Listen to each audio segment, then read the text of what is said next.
A very good afternoon. It is 1 p.m. here in Kenya's capital, Nairobi, and you're just in time for The Ambassador, where we debunk global diplomacy and geopolitics. I am your ambassador, Nancy Muthoni. Former Malian Prime Minister Kokala Maiga has been formally charged with embezzlement of public funds. Once a key civilian figure in a military-led government, Maiga was arrested after openly criticizing the junta's continued grip on power. His detention comes amid a broader crackdown by military leaders, raising fresh concerns about political repression and the future of justice in Mali. Elvis Muyodi with more. In Mali, former Prime Minister Choguel Kokala Maiga has been charged with embezzlement of public funds and placed in custody after hearing before the Supreme Court, but no trial date has been announced yet. If the most prominent opposition leaders are arrested and imprisoned, including Choguel, who once gave the junta credibility, then I believe today the junta credibility is greatly weakened. Maiga served as civilian head of government from 2021 until his dismissal last year after publicly criticizing the ruling military junta for delaying a return to civilian rule. We must found the Malian state again so that no political power can ever create the conditions for a return to unconstitutional order. He now faces charges including damage to public property and forgery. 8 of his former colleagues were also arrested, though his chief of staff has since been released. The arrest follows a wave of detentions, including within the military, of an alleged plot against the junta. 50 kilometers from Bamako, you're still in danger. Al-Qaeda's affiliate, JNIM, controls most of the territory. The only way forward now is for President Goita to change course, free political prisoners, release activists and journalists, and open a national dialogue that leads to real democratic elections. Maiga's lawyers say he remains calm and confident in the justice system, though in a country under military rule, many question how fair that system can be. Elvis Muyodi, GBS News. Kenya is turning its gaze to the ocean as a driver of economic growth. President William Ruto, speaking in Japan at the 9th Tokyo International Conference on African Development, has championed the blue economy and sustainable food production as central to Kenya's future. He underscored the importance of Africa's maritime resources in boosting food security, empowering youth, and deepening cooperation with Japan. Susan Nganga with more. President William Ruto has placed the blue economy and sustainable food production at the heart of Kenya's economic transformation agenda. Speaking in Japan during the 9th Tokyo International Conference on African Development, the president emphasized Africa's vast maritime resources as key to boosting food security and supporting sustainable agricultural practices. For Kenya, we are seeking to take our blue economy potential from, at the moment, about 20 billion Kenya shillings to 120 billion Kenya shillings, and we are working with local communities. Ruto highlighted persistent challenges such as post-harvest losses in fisheries, calling for more investment in cold storage facility and modern fish landing sites to promote value addition and safeguard community livelihoods. And so there is a whole of ecological sustainability approach where we want to exploit marine resources, blue economy resources, but taking into account ecological sustainability. He stressed that sustainable practices within the blue economy can not only transform agriculture, but also open new opportunities for youth engagement. We have reduced our import bill of food by $2 billion in the last 2 years because of investing in productivity, making sure that we have the correct seeds, making sure that we have the correct application of fertilizer, and supporting production. Looking ahead, the president pointed to the upcoming Ocean Conference in Nairobi next March as a vital platform for exchanging best practices in blue economy management. Let me take this occasion to welcome all of you to Kenya next year, March. For the Ocean Conference, where we will be discussing African opportunities in the blue economy space. We believe that Africa can contribute significantly to food security, sustainable agriculture, and sustainable marine blue economy. Our focus in the upcoming summit will be on making sure that there is sustainable use of our ocean resources, of marine, the sustainable use of marine resources in a manner that benefits not just matters of food security in our continent, but also gives the opportunity for value addition. Beyond food security, the TICAD 9th Summit also allowed Kenya to deepen partnership with Japan in the maritime sector, including projects like the Mombasa Port expansion and the Dongo Kundu Special Economic Zone. Susan Nganga, GBS News, Nairobi. Our African participants. In a move aimed at ending the export of raw minerals and boosting the national economy, Ugandan President Yoweri Museveni has commissioned the country's first large-scale gold refinery. The state-of-the-art facility, a $200 million project backed by Chinese investors, is expected to revolutionize Uganda's mining sector by ensuring value addition for the country's gold resources. Here are the details. President Museveni officially launched the Wagagai gold mining project in Busia district, a significant milestone he says will create jobs and increase a national revenue. For decades, Uganda has exported raw minerals, a practice the president has long condemned as cheating the country. How can Africa get out of poverty with such squandering all resources? You are getting less money, you can't use that material in other industries, you are losing jobs because these people are now they are going to employ, they are talking of 5,000 with President Ruto, with President Kagame. We shall launch a very powerful. President Museveni was not the only one to speak at the commissioning. He was joined by Uganda's Minister of Energy and Mineral Development, Ruth Nankabirwa, who echoed her sentiments on value addition, stating that the project aligns with the country's policy to promote local raw minerals and create sustainable jobs.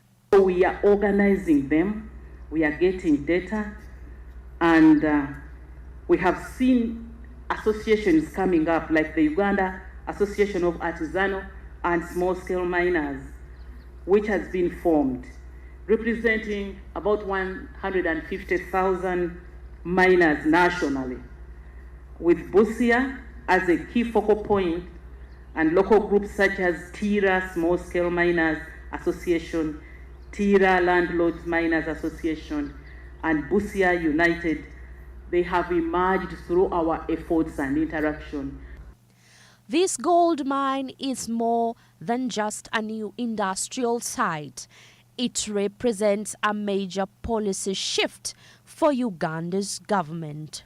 Reporting for GBS, I'm Nancy Muthoni. The ambassador will take a short break. We will be right back with more as we debunk global diplomacy and geopolitics.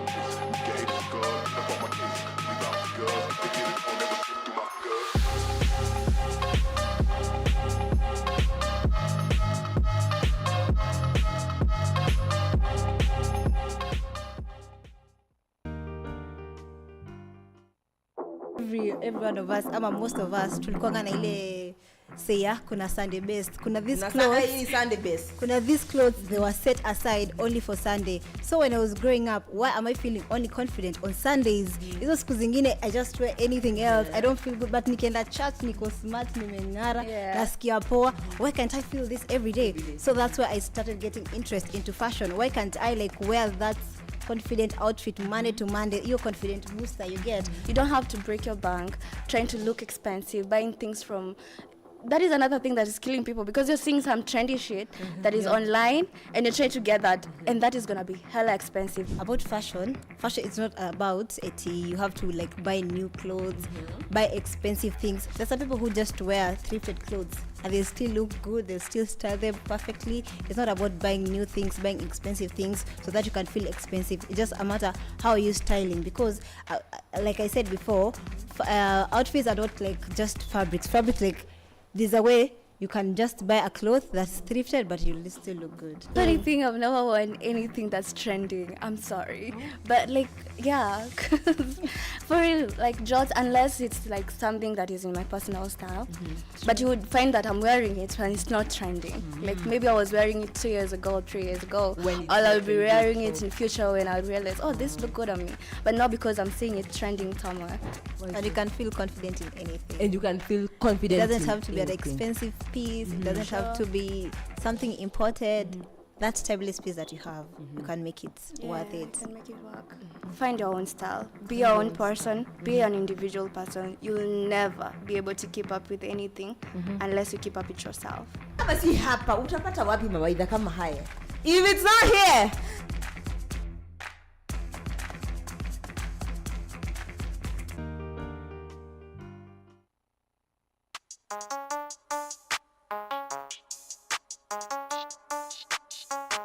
Vincent was critical about this painting and referred to it as a failure in some of the letters he sent to his brother Theo.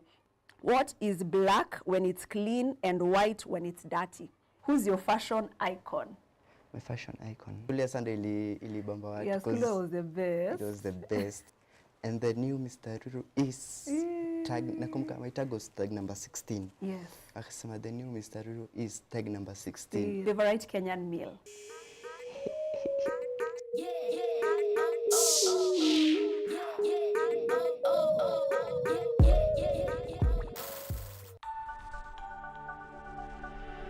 Everywhere, GBS.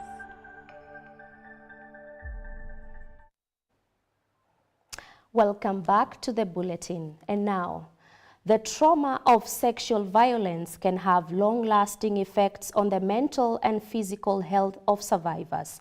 Their suffering is often intensified by displacement, poverty, and lack of access to essential services, including legal, psychological, and sexual and reproductive health services. This includes protecting health infrastructure, supporting women-led organizations, and enhancing gender-sensitive early warning systems.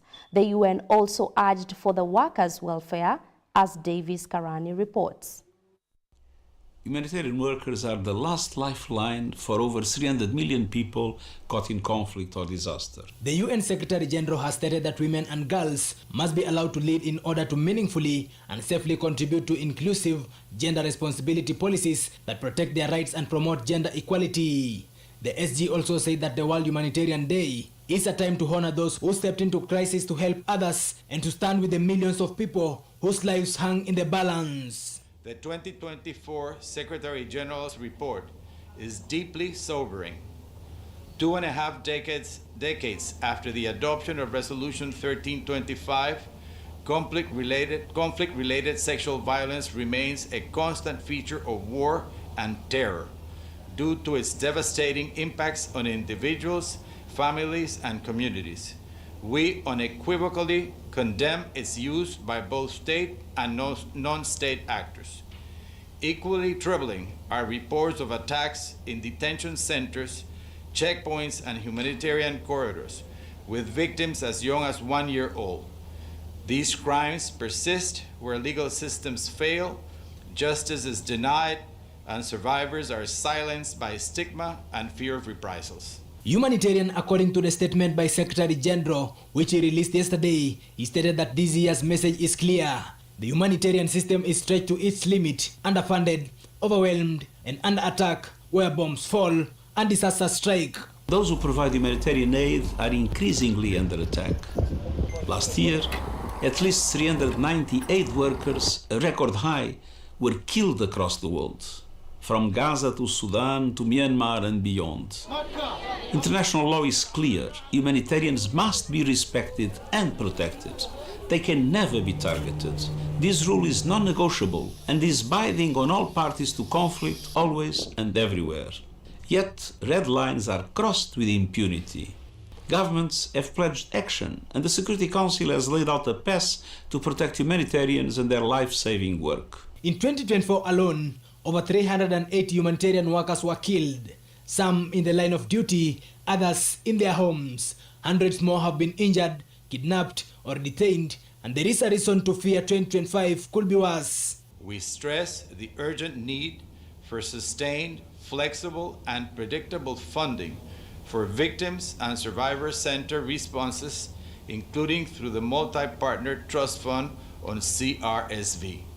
We support CRSV as a standalone criterion, applying it consistently in United Nations sanctions regimes and ensuring that peace operations retain strong gender-responsive mandates even during transitions. Davis Karani for GBS News. President William Ruto has today addressed the Yokohama City Assembly in Japan, where he outlined Kenya's vision for stronger economic cooperation with Japan.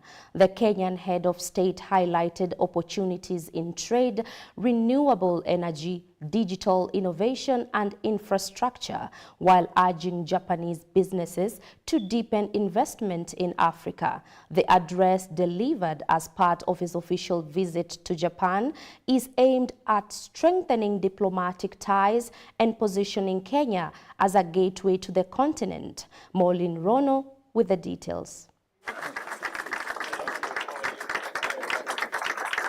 President Ruto addressed Yokohama City in Japan today, where he highlighted Kenya's strategic priorities, emphasizing on trade and investments.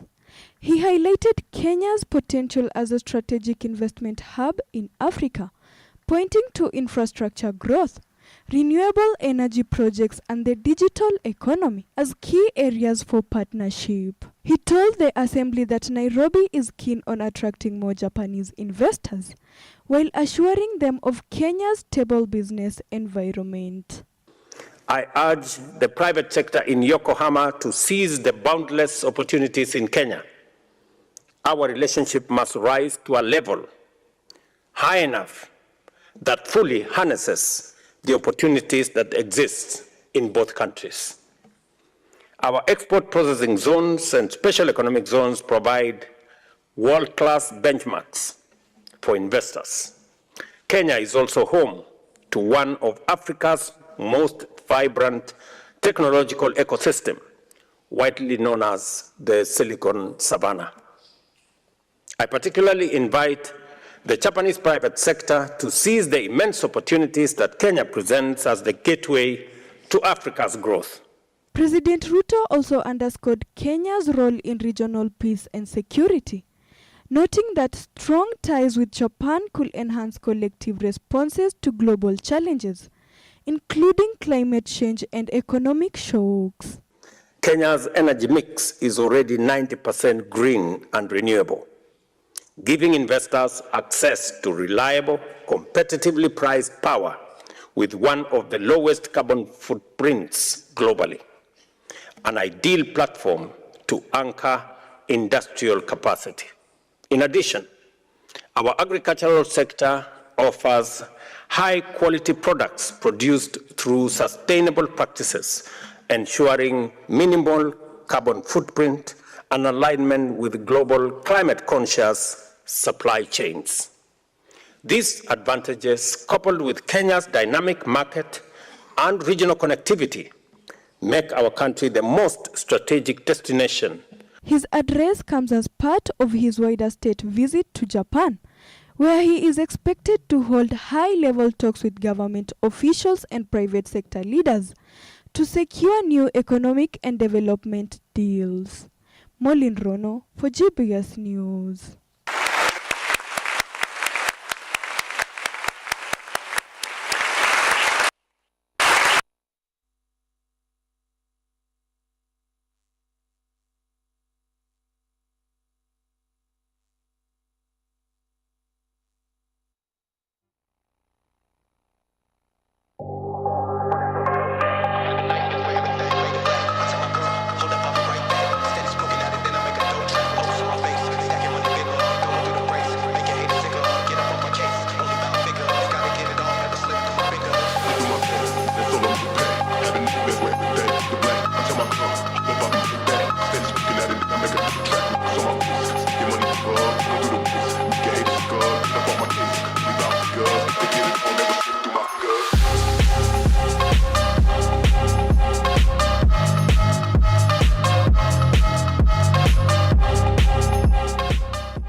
Every one of us, ama most of us, tulikuwa na ile say ya kuna Sunday best. Kuna these clothes, Sunday best. Kuna these clothes, they were set aside only for Sunday. So when I was growing up, why am I feeling only confident on Sundays? Hizo siku zingine I just wear anything else. I don't feel good, but nikienda church niko smart, nimeng'ara, nasikia poa. Why can't I feel this every day? So that's where I started getting interest into fashion. Why can't I like wear that confident outfit Monday to Monday? Your confident booster you get. You don't have to break your bank trying to look expensive, buying things from. That is another thing that is killing people, because you're seeing some trendy shit that is online and you're trying to get that, and that is gonna be hella expensive. About fashion is not about it. You have to like buy new clothes, buy expensive things. There's some people who just wear thrifted clothes and they still look good, they still style them perfectly. It's not about buying new things, buying expensive things so that you can feel expensive. It's just a matter how you styling, because like I said before, outfits are not like just fabrics. Fabrics, like, there's a way you can just buy a cloth that's thrifted, but you'll still look good. Funny thing, I've never worn anything that's trending. I'm sorry. But like, yeah, for real, like jorts, unless it's like something that is in my personal style. But you would find that I'm wearing it when it's not trending. Like maybe I was wearing it 2 years ago, 3 years ago, or I'll be wearing it in future when I realize, oh, this look good on me. But not because I'm seeing it trending somewhere. And you can feel confident in anything. And you can feel confident. It doesn't have to be an expensive piece. It doesn't have to be something imported. That timeless piece that you have, you can make it worth it. You can make it work. Find your own style. Be your own person. Be an individual person. You'll never be able to keep up with anything unless you keep up with yourself. Kama si hapa, utapata wapi mawaidha kama haya? If it's not here.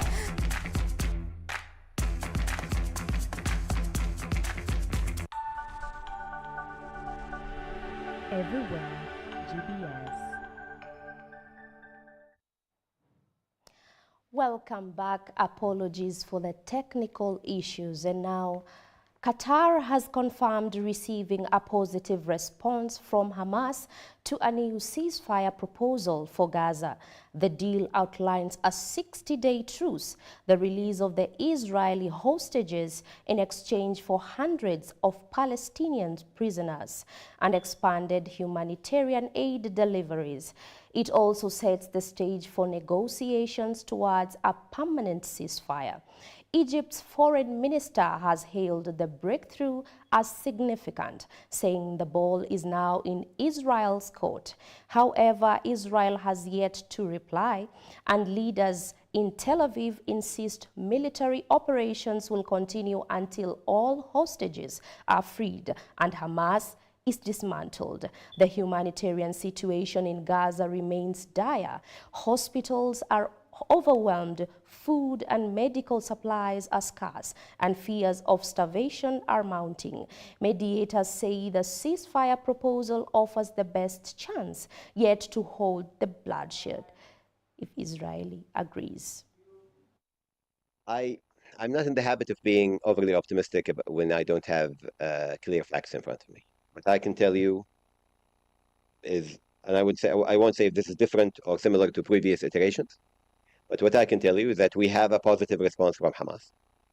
That positive response, according to what we know, is almost all that was agreed before by Israel in previous iterations of these talks. We are yet to receive a response from the Israeli side, so we cannot make any claims that a breakthrough has been made. But we do believe it is a positive point when we have a positive response from Hamas over the agreement that was there on the table since a couple of months ago. Andrew again? Oh, then I'll get to you. I will not ask about 98%. Thank you. If there is a positive response from Israel to this plan, how long would it take for a ceasefire to take effect? And is there a sort of operation ready to kick in very soon after we have a hopeful positive response from Israel, or can you elaborate on that and the timeline? So the short answer is I don't know. The prolonged answer would be that there are elements to the plan. There are elements that would kick off relatively, quickly. Well, we hope that would happen, like aid going in, the redeployment of Israeli forces, and obviously the ceasefire. There are other elements which would take time to implement within a timeline that's been specified in the plan, like the exchange of prisoners and hostages. But the important thing here is that if we get to a deal, it shouldn't be expected that it would be instantaneously implemented, that it would need some time to reach implementation, like what happened with previous ceasefires. So we're not there yet, of course. We're still waiting for the Israeli response. And I would stress that the fact that we have a positive response from Hamas is something that has happened before. And then the deal did not materialize. So we're still not at that point where we're ready to talk about the details of how it's going to be implemented. President Donald Trump welcomed Ukrainian President Vladimir Zelensky to the White House for a high-stakes meeting as the U.S. president pushed for a deal to end Moscow's war on its neighbor. A host of European leaders joined the pair. The day of meetings followed Trump's Friday summit with Russian President Vladimir Putin in Alaska, and it came about 6 months after an explosive Oval Office meeting between Zelensky, Trump, and Vice President J.D. Vance. According to the report released by the White House, it stated that Putin and Zelensky will be meeting in a week. Let's have a look at that story. I can assure you that the United States government and the Trump administration is working with both Russia and Ukraine to make that bilateral happen as we speak. Well, look, the president has spoken to both leaders about this, and both leaders have expressed a willingness to sit down with each other. And so our national security team will help both countries do that. Ultimately, the president has always said that there are areas of disagreement in this war that will have to be discussed and decided upon by these two countries. And so he wants these two countries to engage in direct diplomacy. He's said that from the very beginning, which is why he's agreeable to the idea of having President Zelensky and President Putin get together, and I understand accommodations for that meeting are underway. As soon as we hear more details, we'll be sure to let all of you know. And that's all for today with me, your Ambassador Nancy Muthoni on the Ambassador 1 p.m. Follow all our stories at GBS TV Africa. It's updated through the day as we debunk global diplomacy and geopolitics. Thank you for your time and company.